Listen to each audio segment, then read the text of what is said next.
मध्य प्रदेश सरकार लगातार वित्तीय प्रबंधन और आर्थिक अनुशासन के दावे कर रही है, लेकिन दूसरी ओर राज्य की कई सरकारी संस्थाएं और निगम भरी कर के बोझ तले दबे हुए दिखाई दे रही है, जहां इसमें सबसे ज्यादा चर्चा Madhya Pradesh state civil supply corporation यानी SCSC को लेकर हो रही है, जहां किसानों के समर्थन मूल्य पर गेहूं और धान खरीदने तथा सार्वजनिक वितरण प्रणाली के लिए राशन उपलब्ध कराने वाली यह महत्वपूर्ण संस्था आज बड़े कर्ज और ब्याज के कारण गंभीर सवालों के घेरे में है। जहां उपलब्ध आंकड़ों के अनुसार जनवरी 2024 तक कॉरपोरेशन पर करीब 40,380 करोड़ रुपए का कर्ज था। वहीं उस समय इस कर्ज पर प्रतिदिन लगभग 8 करोड़ 99 लाख रुपए ब्याज देना पड़ रहा था, लेकिन पिछले करीब 2.5 वर्षों में हालात और आर्थिक चुनौतीपूर्ण हो गई है, जहां अप्रैल 2026 तक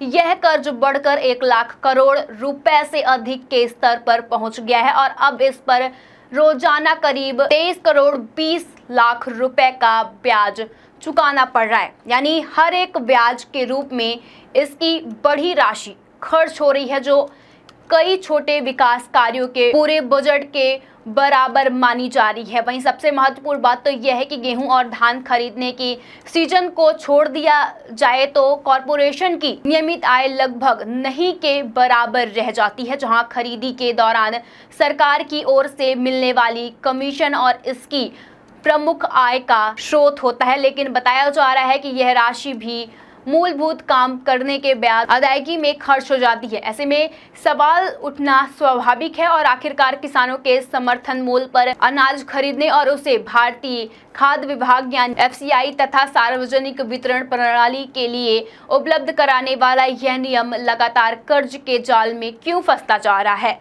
दरअसल कॉरपोरेशन हर साल लाखों किसानों से गेहूं और धान खरीदता है, जहां किसानों को समय पर भुगतान करना सरकार की प्राथमिकता होती है। इसीलिए खरीदी के समय बड़ी मात्रा में धान की आवश्यकता पड़ती है। वहीं इसके बाद वित्तीय बैंक से ऋण लिया जाता है, जहां बाद में जब खरीदा गया अनाज FCI या अन्य सरकारी एजेंसियों को सौंपा जाता है तो यह भुगतान प्राप्त होता है। वहीं यह ऋण चुकाने की प्रक्रिया शुरू हो जाती है, लेकिन यदि भुगतान मिलने में देरी होती है तो ब्याज का बोझ लगातार बढ़ता जाता है। वहीं यही वजह है कि हर वर्ष नए ऋण और पुराने बकाए मिलाकर कर्ज का आकार बढ़ता जा रहा है। वहीं इससे पूरा मामला कई बड़े सवालों के घेरे में है, जहां पहला सवाल तो यह है कि जनवरी 2024 में जो कर्ज करीब 40,380 करोड़ रुपए था, वहीं अब केवल 28 महीनों में बढ़कर 1 लाख करोड़ रुपए से अधिक कैसे हो गया है। वहीं दूसरा सवाल तो यह है कि जब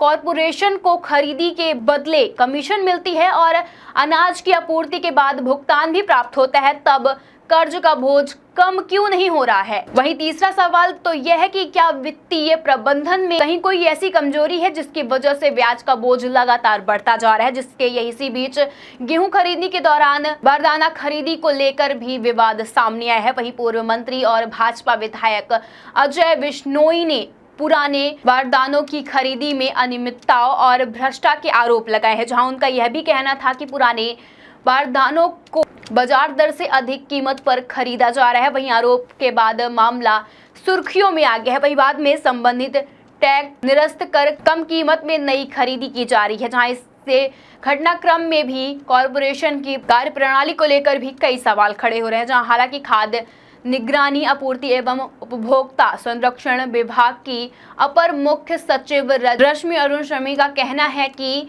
प्रदेश में पहले की तुलना कहीं अधिक मात्रा में अनाज खरीदा जा रहा है। वहीं उनके अनुसार किसानों को समय पर भुगतान सुनिश्चित करने के लिए ऋण लेना जरूरी होता है। जहां उन्होंने बताया है कि मध्य प्रदेश में खरीदा गया अनाज सुरक्षित गोदाम में रखा जाता है और कई बार FCI द्वारा अनाज उठाने में देरी हो जाती है। वहीं जब तक उठाव नहीं होता तब तक भुगतान भी नहीं मिलता और इसी कारण ऋण तथा ब्याज का बोझ यूं ही बना रहता है। वहीं उनका यह दावा है कि वित्तीय प्रबंधन में कोई गड़बड़ी नहीं है और भुगतान मिलने के बाद ऋण का निपटारा कर दिया जाता है। फिलहाल बढ़ते कर्ज और रोजाना करोड़ों रुपए के ब्याज ने प्रदेश के वित्तीय प्रबंधन को लेकर कई बहस छिड़ दी है। वहीं एक और सरकार ऐसे व्यवस्थाएं की सामान्य प्रक्रिया बना रही है, तो वहीं दूसरी ओर लगातार बढ़ते कर्ज के आंकड़े चिंता बढ़ा रहे हैं। अब देखना यह होगा कि आने वाले समय में सरकार और संबंधित विभाग इस